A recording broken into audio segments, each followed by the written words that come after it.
You are listening to an all-new episode of the Model Experience podcast live from the Model House. The Model Experience is the #1 resource for models. Real models, real stories, real resources. Visit themodelexperience.net to learn more and be sure to follow us on Instagram at The Model Experience. All right. What's up, everybody? We're coming to you live from the Model House. This is our podcast, and shout out to everybody who's tuned in so far. Indeed. Shout out to all of our listeners out there, and shout out to our beautiful hosts, my co-hosts. To my left, Miss Rio Summers of America's Next Top Model. Hey, it's your girl. Come on. And to my right, the Platinum Life's Lamaya Good. Hello.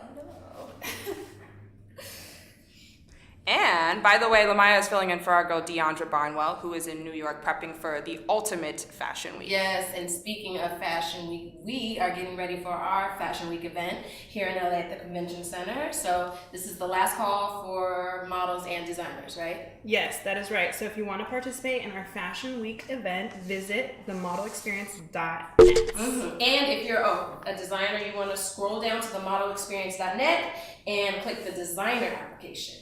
If you're a model, you can apply on the homepage. All right, so I'm really excited for today's guest. And the reason why I'm so excited is because of visualization. Yes. And let me elaborate. Yes. So for me, I feel like visualization has been a huge key to like the next step for me. I really am about like visualizing it, dreaming it, seeing it. I have to see it in my head in order for it to happen. And so when I started visualizing this podcast, I visualized Shaun, because I feel like you don't really fit like the typical model, if you will. So I don't know if it's okay to call you like an underdog, but like I feel like your story is unique. It's something that people want to hear. And so when we started this podcast, we really pictured you as like our first guest. So which is crazy. And she was telling me the story. She was like, I was like, how did it happen? She was like, I walked into him with Rio walking down the street. I was like, what? So that's crazy.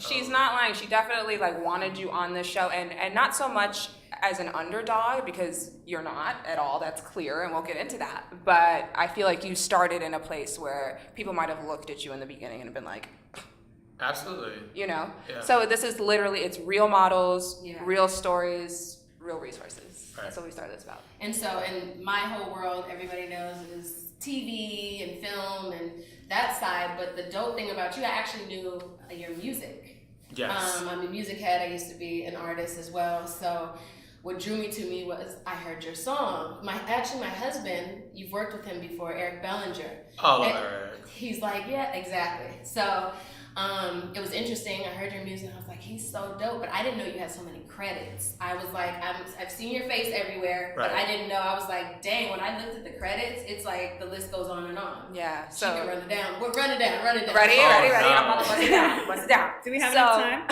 Yes. I mean, where are we going to start? Like Vogue, Vogue. GQ. Yeah. So Paper. on the modeling front, Vogue, GQ, Paper Magazine, Nike, and then my favorite show of all time, American Horror Story. I fangirled so hard. I saw your face, Shaun, and I was like, no, like right next to Sarah Paulson too. Like I pretty much cried for you.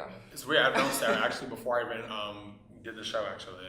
Really? Yeah, I met Sarah. She's sweet. I met Sarah because we'll get into that, but I'm not afraid of things. I don't know. I mean, we all have our fears, but I'm like, when it comes to other people and getting to know people, I'm just like, I'm going to say what I want to say to you regardless. If you don't like me or if you don't want to talk back, that's okay. Next. But yeah, I met Sarah Paulson and I met Lupita at the same time at Rihanna's VMA party a couple years ago in New York. And I saw them and I was like, I'm going to say hi. Like, 'cause I love Sarah, I love Lupita. This is when Lupita like just became like she was in the beginning of her prime. Right. And it was just amazing. She really dope person. And I always saw Sarah ever since then at like other events and stuff like that. So when we were on set with each other, it was just like, oh hey, I know you. I've seen you plenty times. We've said hello and whatever. That's awesome. I actually just saw Sarah 2 weeks ago at the Glass premiere in New York. Wow. But see, it's that energy. Have you always been that way, like networking wise? Yes, I have been. I think I have. I've always been like this go-getter. It comes from my family, but specifically it comes from my mom. My mom is a go-getter. My mom used to be a model actually back in the day. Oh, wow. In like the late 80s, early 90s. But yeah, I kind of got it from my mom. My mom was a hustler. She still is a hustler. Right. And I have that hustle mentality coming from New York, coming from the Bronx. That's something that I have always loved to do. When I was younger, my mom used to, everybody has like the Avon lady, and then they have like the Mary Kay lady. Yes. So my mom used to sell Mary Kay, and I basically, my mom used to sell Mary Kay, and in New York, it's always hard to find parking. And, you always have to like double park or you get a ticket and all these different things. So my mom, I would like listen to her after a while. Like I knew everything. Like when you look like a Mary Kay, I don't know if are you guys familiar with Mary Kay? Yeah. Sell candles. Well, my mother-in-law sells Avon, so yes. All right, so when it comes to Mary Kay, like I knew everything from like the names from like 3-in-1 cleanser to like Time Wise collection, all these things. I knew everything. I knew shade by lip gloss, lipstick, lip liner. I knew what went with what. Just from listening to my mom, I was 11 and 12 years old. Yeah. And my mom, after a while, she used to get like frustrated because she would like always like have to double park, and then sometimes a cop would come and would always try to like push her away. So I used to say, let me go in. So my mom would have me and my older brother. Sometimes it'd mainly be me by myself, but like it's like this 11-year-old kid, 12-year-old kid. And I know I would go inside of like beauty salons and like all kinds of things where there were women at. Anything that was there were women anywhere, I went. And I would go in there and I would talk to these ladies, and they would be looking at me like, what the hell are you selling? And I would get them though. I would get them, and I would tell my mom, like, Mom, like, they want to sell this, and she would, I would go back in the car, she would come in. It would just be a thing. So I've always had the mentality to sell something. So that bleeds through into your career, would you say? Pardon? Does that bleed over into your career? Absolutely, it bleeds over into my career. I tell people the simplest form is that you, at the end of the day, it doesn't matter what agency you're with, whoever you think will put you on inside of your life, at the end of the day, you are your best manager. For sure. Amen to that. For sure. All right, cool. So tell us about, well, I mentioned earlier, like, the word underdog, and I don't know if you like that word, but... Not offended. Okay. Tell me about, like, that maybe being a driver at all for you. Did you ever feel like what was your driver becoming a model? Well, when I started... at first, I didn't really think it was a possibility because I don't really want to go into how I started, but just to like do it in a speed. Sure. I used to dance. My mom had a dance studio. I danced for 11 years before I went into modeling. I used to dance at Albanelli, Bronx Dance Theater. I did like all kinds of things. I would just always, so back to what I was saying, I danced and I used to put up YouTube videos before YouTube was even a thing. Like today, YouTube is a phenomenon. Right. Like back then, if you had like 6,000 views, you were like the shit. Like you were everything. Right. And Blue check mark. no, I mean this is before blue check anything. Yeah. This is back when like it was this is back when it was a huge thing to be like on someone's top friends on MySpace. Right. Like you on a You top get to friends organize like, the friends too. Yeah. That was I used to do it weekly. And you'd be offended if you like Right. Oh, girl. Yeah. Pissed. So basically what ended up happening was I put a YouTube video on YouTube of me dancing, and then this scout at the time, he was young, his name was Shamir. I think Shamir had to be maybe 19 years old. He scouted me, brought me into an agency, I got signed. But it wasn't a big agency, it was actually called Dajami Models, which like you've never heard of this agency. We'll just say boutique. No, it was a boutique agency, but he was amazing. That was my agent. My agent, his name was Dajami Raphael. And at the time, I got into the industry and I started to go to castings and I saw models. At the time, it was a different thing. It wasn't about like being different. I used to be at the time 5'11", but I would lie and say I was 6 foot, 6'1". Okay. And I was like the smallest guy next to guys that were like 6'1", 6'2", 160 pounds. Right. I was just like 147, 140 pounds, frail, skinny. And, I started to see that there wasn't a lot of difference in general. It wasn't, not even just, in like, being a person who has a visual impairment or disability. Right. There wasn't different anything. It was just, if white guy, blue eyes, blonde hair, or it was the token black guy who was big and black, and everybody wasn't that. So with that being said, I remember when I came on the scene, there was this blog at the time, because Blogger was a thing before bloggers existed. Right. It was an actual website, His name was Douglas Perrett, and he had a website called COACD. It was called Confessions of a Casting Director. And he casted all the shows in New York. If it wasn't MTC casting, or it wasn't, I'm trying to think, what else was it?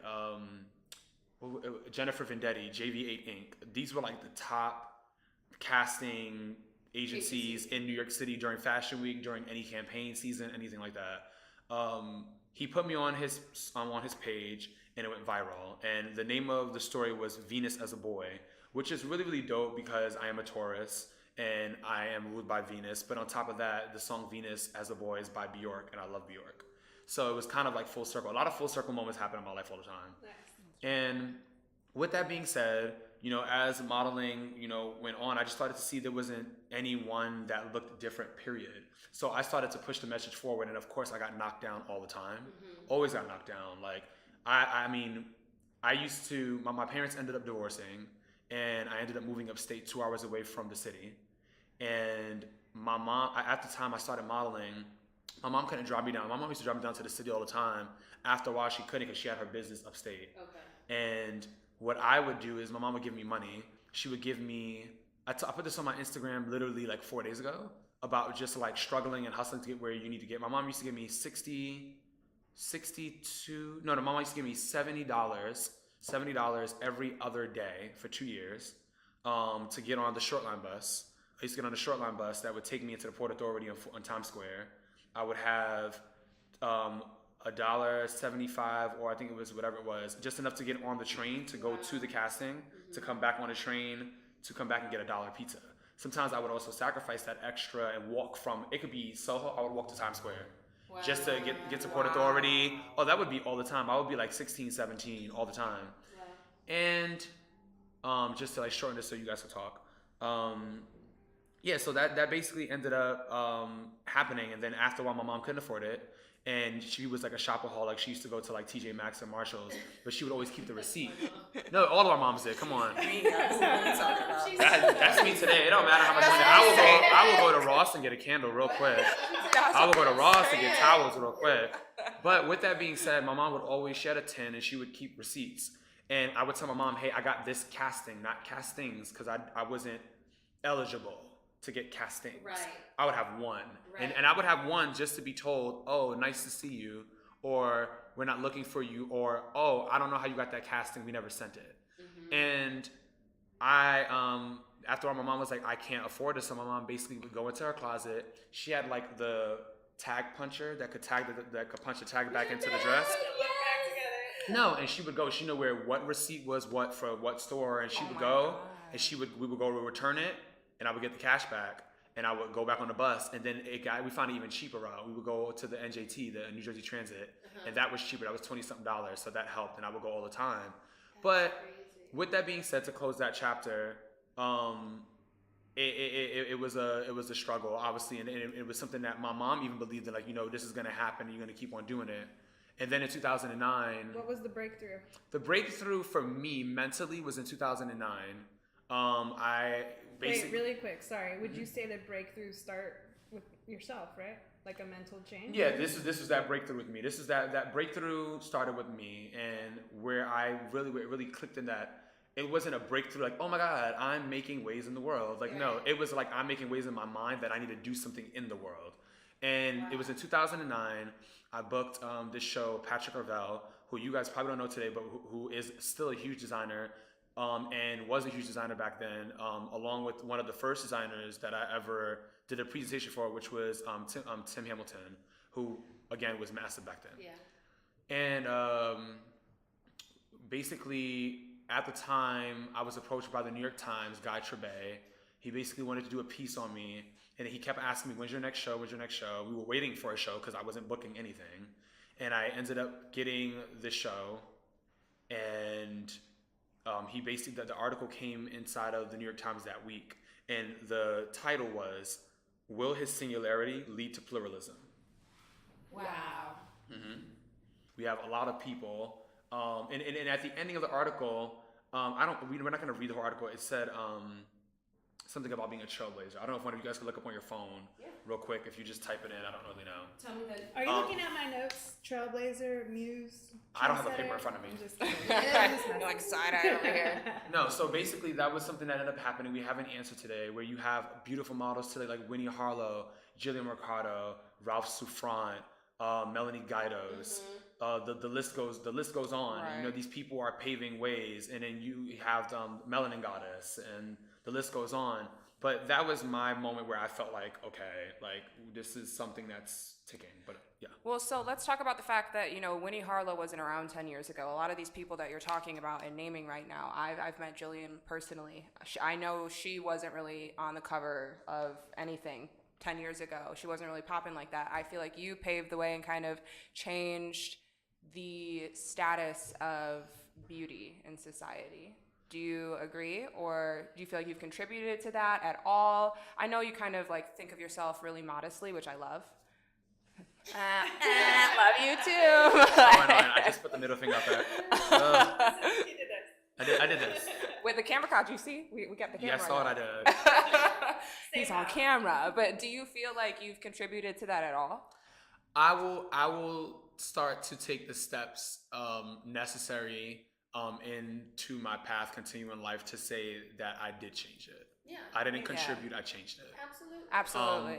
I will own the fact that I did change the way we look at models today. And in a place, because I remember at the time it was just me by myself. The only person that I have to credit, because she's my girl, and at the same time we came up in the same time, but we moved differently, is Deandra Forrest. Deandra Forrest also has albinism. We were both around the same time. Before us, there was Connie Chu, who had albinism, who no one really knew, even though she like killed it. She did like Givenchy, Vogue. She was signed to FM London, which was like massive back in the day. And the list goes on. Other than that, you know, we have had other people before me that have shaped culture, like, you know, Bethan Hardison, who was the manager to, if I'm right or wrong, Naomi Campbell, who you also have models like Leah Cabetti, Tyson Bedford, Tyra Banks, Veronica Webb. The list goes on. These are people who opened the door for me as a black man, to be in fashion, to even have a place. Right. What I did was I opened the door for people who are different. Right. So it's one legacy leads to another. Absolutely. Their legacy has contributed to your legacy. Your legacy will continue. Absolutely. And contribute to somebody else's. So do you feel like you fit the stigma of a model, or?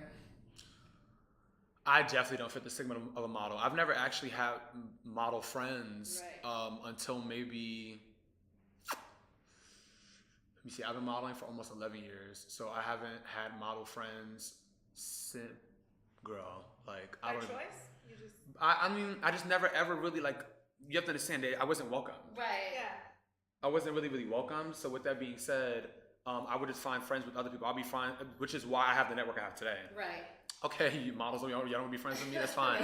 I'll be friends with the stylist, the makeup artist. And whatever comes natural. And it all came natural. Who was the casting director, and that's why I have that. But I didn't make. I mean, I have model friends. I would say like my close model friends, I've definitely been within the past 3 years of my life. Okay. If anything, it was always females. Like one of my best friends is Cecily Lopez, who.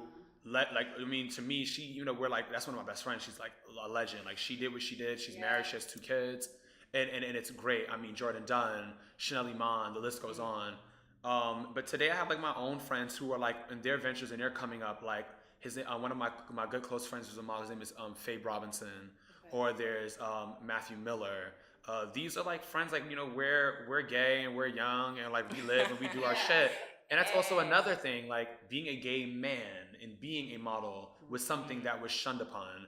It was like if you were a male model, you didn't want no one to know your sexuality, because back in the day, we wanted to hire a man, and a man is heterosexual. Right. For sure. And that's not true. So it's typecast. So I also was that guy.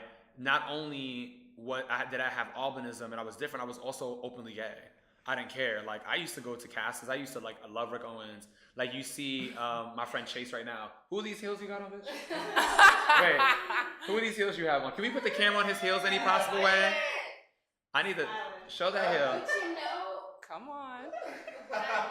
You And that's a men's heel, not a women's heel. But you are so, your energy is so, to me, because when I saw your fashion stuff, it's so interesting because it's so androgynous, I guess, in a sense that could be I like to use the word infectious. Because it's not anything. To me, you have such a masculine side. I look at you like, oh, this nigga's just, absolutely. you know, here I go dropping the N-bomb. I do this frequently, but you know, it's so interesting to see. I guess that's the perfect word. Infectious would be the word. Your energy has been such a broad spectrum that it really is infectious because you really just don't know. It's just art. Everything you do, even from the visuals that you put out with your music, that's a whole. But that's why people today, where you have. By the way, your music video is really dope. Well, we'll get into the music in the end. Yeah, let's get to the music. Okay, yes, I'm sorry, I chopped that in there, but no, we'll get there. But that's what I'm saying. Like when you come today, like you know, when you have like the whole like that is my personality. Like I am a flamboyant person.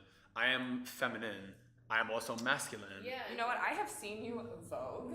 But I also love. But it's weird because it's like I love voguing. But then after the voguing, I also love smoking a blunt with the rappers. Right.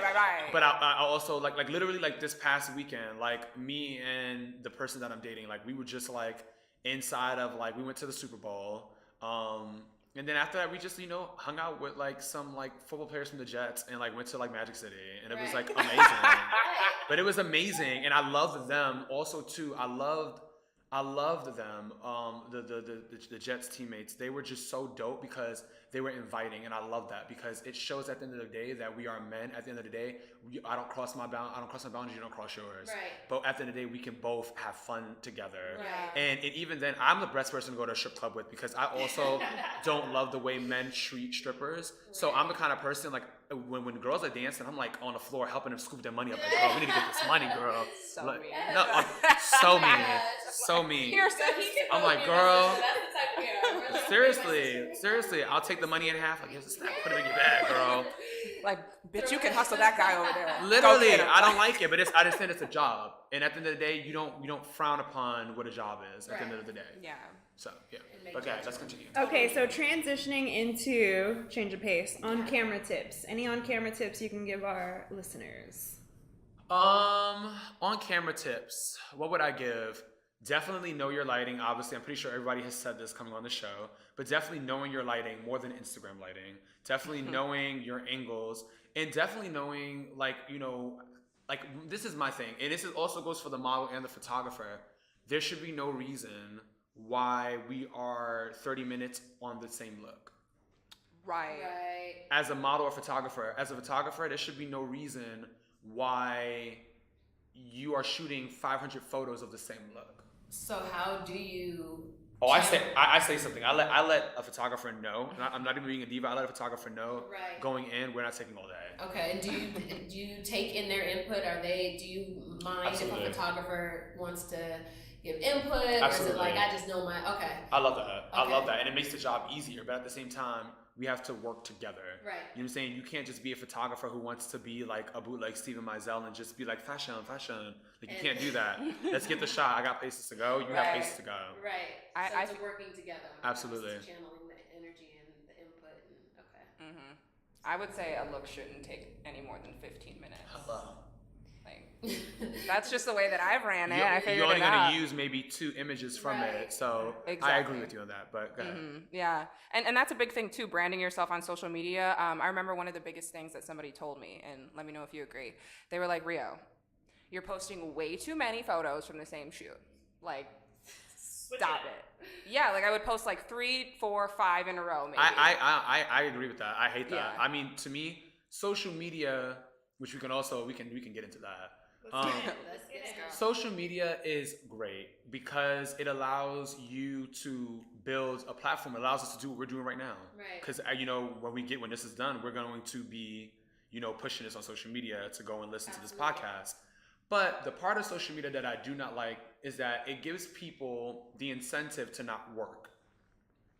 No one wants to work. No one wants to work hard for anything. But at the same time, like I tell people, you can get this overnight success and overnight fame. I always tell people you can get the cars to a Range Rover, but if you don't know how to drive it, actually, can we up the car a little bit? You can get, let me give you a harder car. like something more expensive, like Lamborghini. like okay, you could get the cars, you get the keys to the Lamborghini, but if you don't know how to drive, you don't know how to take care of it, what is it going to do? It's going to sit and it's going to rust. It costs $30,000 to change the oil. It costs $30,000. It's going to break down. You can't even afford the maintenance. You can't afford the maintenance, and that's something that you have to understand. I always tell people today's culture is obsessed with the ending product. It is. It's sickening. Never the middle. The middle is where it matters, how you got there. Right. You're creating something for longevity. You know what I mean? The whole thing is not to work till we're freaking wrinkled and to the floor. Yeah. Right. So you got to put in that middle work. But no one wants to. Everyone wants to show their highlighted moments and their best moments, and everyone wants to play Keeping Up with the Joneses. And it's something that I think people need to stop doing. Like, I mean, we're not gonna go into. We are not gonna go into this because we love City Girls clout chasing. You know we do. But we're not doing that. We're not quoting any lines. But we're not quoting any lines. Stop clout chasing. But my thing is, at the ending of the day, you have to just put into perspective that a lot of people they live in a social media world where it's not real, and this is the problem where you have you have people that they can't translate from the gram to the television, right? From the gram to real life, Even in person, right? Girl, let's I've go seen there. so many people like not translate in person. It's not. I don't know. You can't speak. You have anxiety. When you were growing up as an entertainer, I mean, people make fun of like Britney Spears and Justin Timberlake and all. You have to be an overall performer. And that's what I'm used to. I grew up in that day and age. When I had a record deal, it was like, baby, you got to come in here, sing, dance, tap, act, know how to do it all, baby. Print, all of that. And that's what this generation, I feel like, that whole middle course right there. They're missing it. They are. But it'll show in the ending. Right, but it's important for people like yourself who are trailblazers, who having a platform like this where you can express. It took me work. It took me sacrifice. It took me struggle. So let me. And it still is taking me work, sacrifice, and struggle to be where I am. 100%. But that's why we appreciate having you here and being able to talk to you this candidly about it. I feel like nowadays everybody wants to be a model or a supermodel, and they use it so. The problem is everyone wants to be famous. Right. Everyone wants to be famous, and I'm here to tell you. Listen, I never wanted to be a model. I'm not in this industry for fame at all. I'm not gonna lie to you. Yes, it is great to be famous. It is great to have people come to me and be like, "You did something for my life." Right. It is good to have the access to have doors open certain places. But at the end of the day, that doesn't matter. What I love about my life is that I get to meet and see and travel around the world and see different people, different cultures. I get to meet other creatives that are even higher than me. And like what's her name just wrote me yesterday in my DM, The Brat. Okay. Because I saw her in Atlanta. To me, The Brat is like phenomenal. Right. Half of these kids, amazing talent. But half of these kids won't even know that when they pass. I will see kids, like, no offense, they will run to like the new mumble rapper in an event, and I'm like, my dude, but do you see Morgan Freeman? Do you see like do you not know who this is? Like, do you not know who these people are? And even like when Eric Bellinger, your husband, he had a performance at the don't say it. It was at the El Rey Theater. Yes. And I was there, and I was looking like, like, duh. He had all these people come out. I'm like, yeah. Like, do you know what Eric Bellinger has done? Do you know how many songs that he has featured on? Do you know how many things that he's written? Like, you need to know. You need to do. It didn't know, bro. We're not at El Rey for no reason. Okay, and he did the struggle. So that was a whole thing. People don't know. All that relationship and all that, it's behind the scenes. It's like you said, the networking, the giving your attention to not just the talent, but to the casting directors, just everybody that's around. Doesn't matter, stylist, hair, makeup. Absolutely. It's those relationships that are cultivated and that type of energy. That's why you're going to have a long, successful career. That's why people like him will have a long, successful career. And so people like who? Like him. Oh, that will have a long. His name. No, yeah, like him for sure. Absolutely. He always will. And the thing about it is so we can go to another question, because this is going to be a long podcast. Can we just make it long? We getting in the groove of things. Let's get long. Because I was about to push you real quick. No, let's get long. No, because my thing is that at the end of the day, when it comes to that, like, what I love about people like Eric, what I see within myself is that we understand value. And the thing about it is, to this generation, value doesn't look like anything. And to them, value is followers. Like, it baffles me when I look at someone on Instagram. If I hear anybody, do you know this person? She got so and so million followers on Instagram. I don't care. Right. It's like, what is her How substance? many million people did she touch? Right. What is her substance? What is her purpose? Where is she? Do I even know? And from the business side, I always think of dollars too. I'm like, well, I know a lot of people with big followers, but that doesn't always translate. Money. Go on Instagram. You have 1 million followers. Ask each follower for $1. Right. Now collecting $1. So I know you said that you don't like the term model used loosely. So I wanted to challenge you and ask you a question, and it won't offend me at all. So like I came from America's Next Top Model, and I just recently got my like claim to fame. Or it's not even my claim to fame. That's not my peak, but that's my jump off. That's fine. How do you feel about people who come from America's Next Top Model? Do you feel like we're real models? Do you feel like that's just so basically you're being messy. You're asking me this question. Because of what Winnie said on whatever it was. I mean, I love Winnie. I love her. Yeah. And I love Tyra. Tyra has been a major part of my career along with other people. You were on Top Model, right? Yes, I was a judge. I was on Top Model twice. I was a challenge on I think season 21, and then I was a judge on Germany's Next Top Model. Wait, season 21 was guys and girls, right? Yeah. Okay. I was on Don's season. Me and Zendaya gave them a challenge. Oh, okay, dope. Shout out to Don. Yeah. Hey, Shout out to Don Benjamin. What was I gonna say? In response to the Winnie's comment, AMT. No, and I will say this. Winnie, at the ending of the day, Winnie is young. She is young, but she's doing what she does, and she's killing it. I'm not gonna lie to you. Did I say a lot of outlandish shit when I was younger? Absolutely, that I regret. Right. And then I grew up to understand that there's a way to talk with eloquence. Right. At the ending of the day, I understand what she means.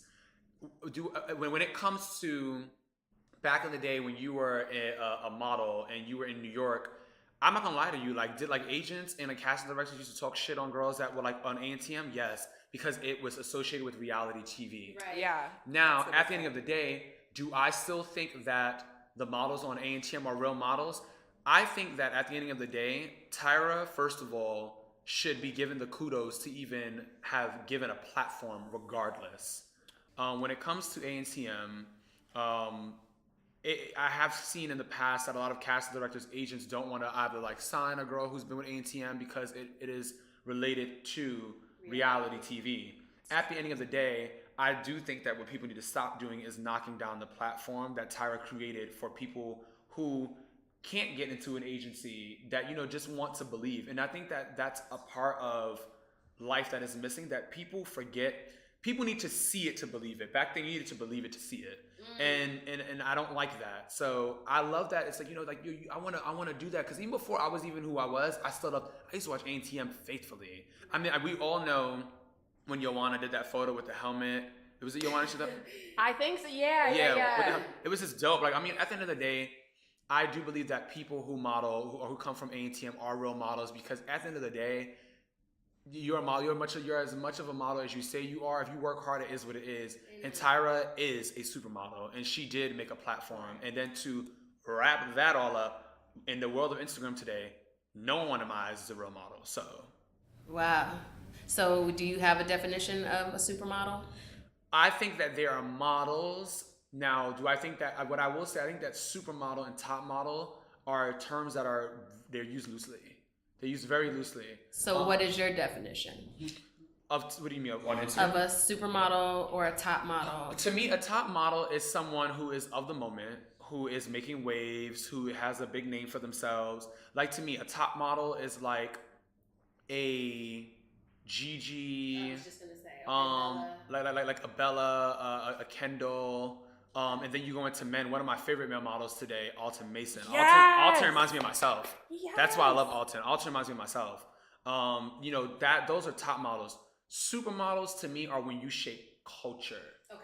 When you shape culture in a massive way beyond Instagram. When you shape the way people are even thinking. When you see your impact, not just because you're on the billboard, but because you see an image that you help change on a billboard. When you're a household name, a Tyra Banks, a Naomi Campbell, a Tyson Bedford. Fabio wasn't even a model, but he was culture shifting. He was a sex symbol. Wow, yeah, that's very true. And no one ever thinks about that. No. I think Naomi just got her first beauty campaign, or her first face. It's her first time being the face of a huge. Out of her line. whole career? Wow. I can believe that. Yeah. But then you also have like something that I never understand is like when it comes to don't get me wrong, I love Vogue. I love Vogue, love Teen Vogue. I mean, one of my friends used to be one of the editors, Elaine. But one thing that I do not like is when I see a lot of these girls on Instagram, they have so many covers of Vogue. And I'm like, there should be no reason why you have as many covers as a Naomi Campbell. Why are you repeating? But that's because getting a cover doesn't mean anything anymore. It's followers. It doesn't. It's followers, but it doesn't mean anything anymore. Getting a cover doesn't mean anything anymore. Right. Getting a Grammy doesn't mean anything record, anymore. Record deals, all that. People are like, why don't you come back to music? For what? Who am I competing against? Like, what do you want me to do? You're gonna have a new artist every. No offense. I love Cardi, but who will be the next Cardi? Oh yeah, it's like it's a factory now, and I think for me that's another reason I don't like to do that stuff because I just feel like there's no real sportsmanship. There's no. I mean, and I'm not saying for everybody. You know, I think Cardi probably puts in a great amount of work into what she does. I'm not taking exactly me too. So I'm not taking. I'm just saying. I don't feel like as a whole there's so many people that are just getting by because they get popular off social media and I'm not with it. I'm cool. I'd rather sit by myself with my little group of people that I'm cool. You'd rather be authentic is what you're saying. I'd rather be I don't have to be the cool guy. Yeah, it's it's not a game for you, it's not fun for you. It's not fun for me. Like back in the day we had all the girl groups. It was like a race to the finish. We're like, but it was all the girl groups, but we was all working crazy, doing 8-hour rehearsals, and that's the work. Go back to the work ethic you were talking about, and so yeah, that's my spiel. Sticking to it. I'm like, I learned a few things just know what you said. All right, so back to supermodels. Who's your favorite supermodel of all time? Tough question. I would say my favorite supermodel of all time. There is no favorite, but I will say this person because they have vouched for me. In a time where a lot of people didn't vouch for me, I'll say it's Tyson Bedford. Tyson Bedford is an amazing person. Yeah, he's so cool. I had a conversation with him one time, and we were just talking about like the industry and stuff like that. And I was feeling down, and he said something to me like, "Boy, like, do you know what you're doing? Like, do you already know like what you?" And I'm like, "You're Tyson Bedford. Right. Like, you're like almighty sexy. Like, Right. you're like the phenomenon. Like, Right. for him to tell me that, it was amazing. So I would say Tyson Bedford. Okay. Now, what about the biggest milestone in your career? There's so many. Okay. That's No. right. Do. I don't know. There's so many milestones. But I don't know what would be the biggest. I would say one of my favorites. Yeah. Was working for people that I said I wanted to work for when I wasn't even a model. Like when I was just a normal person dancing. Right. And I told myself, I was like, oh my God. I remember back then I wanted to be a background dancer for either Janet, Madonna, or Beyonce. And working with Beyonce, through Ty Hunter, who is my godfather, that was a milestone for me. I mean, Beyonce, to me, I love Michael Jackson, and I would have loved to work with Michael Jackson. Michael Jackson, he passed away. Yeah. So who's the next big thing? Beyonce. So basically, I worked with Michael Beyonce. And what video was that? Pretty Hurts, right? The first video we did was Party. Oh, wow. And then the second video we did was Pretty Hurts. Yeah. Okay. And Pretty Hurts, I wasn't even supposed to be in. Just like randomly happened? Well, I know Melina, who directed the video. Melina's the shit. I know Melina, and she was like, Shaun, I need you to help me cast this video. And that's when I pulled in Deandra Forrest, and I pulled in all these other girls. I helped cast it. Because I've also, besides modeling, I've done a lot of shit. He's a hustler, okay? Honey, I've done the doors at events. I have styled the lookbooks before. I have casted shit. I've casted runway shows. The list goes on. But yeah, Melina was like, can you help us get some models inside of this thing? And at the ending, there was the guy who was supposed to play the pageant director. He dropped out. And we were on set, and she was like, "Listen, I need you to play the show." And I went, and I put a black turtleneck on. I grabbed the glasses off of it in the AD, and I was.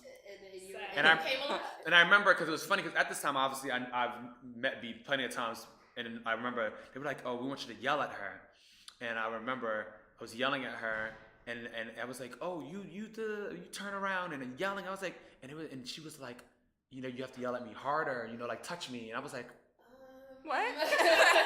Shake me up a little bit. and then they gave me directions. Like, we want you to slap her leg, smush her face, and I'm like, I am smushing, and I would never forget. I did it, and I'm yelling at her, and she wiped her face because I thought I spit on her, and mind you, this is in the middle of a take, and she's like wiping her face, and I'm like, oh my god, I'm so sorry. She's like, no, I'm acting, and I'm like, and I was like, whatever it was, but that was, you know, it was a lot. It was cool, whatever the case may be, but that was one of the best milestones, I think, definitely in my career. So That's amazing. we want to ask you, if somebody were to walk away from this, what would be your number one or best advice you could give to an aspiring model? I would say if you really want to be an actual model and not an Instagram sensation, don't let the internet rush you to be where you want to be. Take your time, go by your pace. Don't go too slow. You know, stay on track with things and stay, you know, with the wave. But I would definitely say don't let the outside noise get into your mind, you know, and just do what you want to do. And you have to truly, honestly believe that what you're chasing and what you're doing is what you're supposed to be doing. And things change, you know, like I, you know, did modeling, now I'm doing music, and it changed. So that's what I would say. That's beautiful. Amazing. All right, last question to wrap it up. Give me your take on Fashion Week. I know you've been to Paris, New York, LA. They're all very different.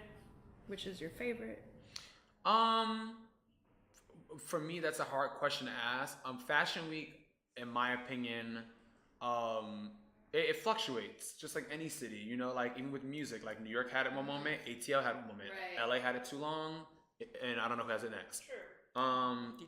Detroit, maybe, who knows? We need something new. So LA. thus far, what was your best? There is no best, but what I will say about Fashion Week, it is changing because of social media.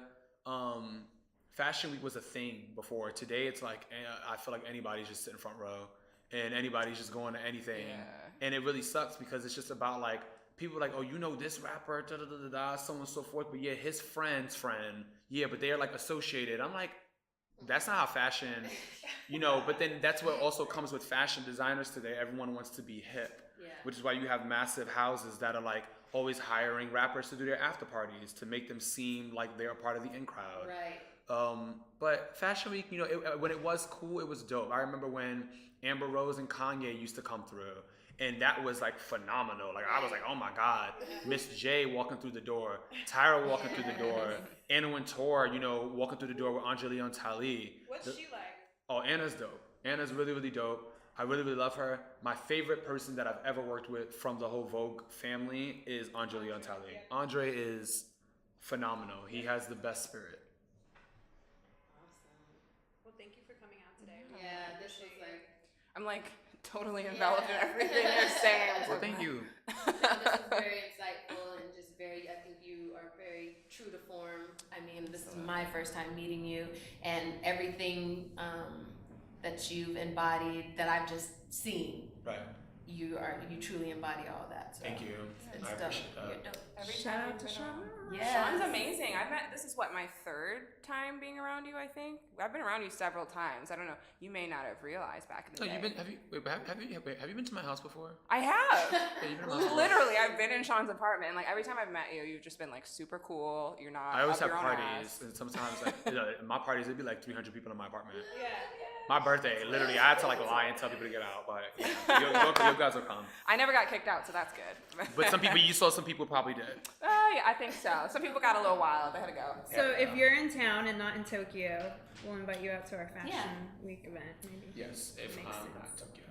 Yeah, it's just, you know, that's what I love what she's doing, giving that hope to people. Don't knock somebody's dream just because the platform that you don't understand. It's awesome that she's giving people a chance to dream, to go after it, and offering them those. This is a proper time to do. This is a proper time to.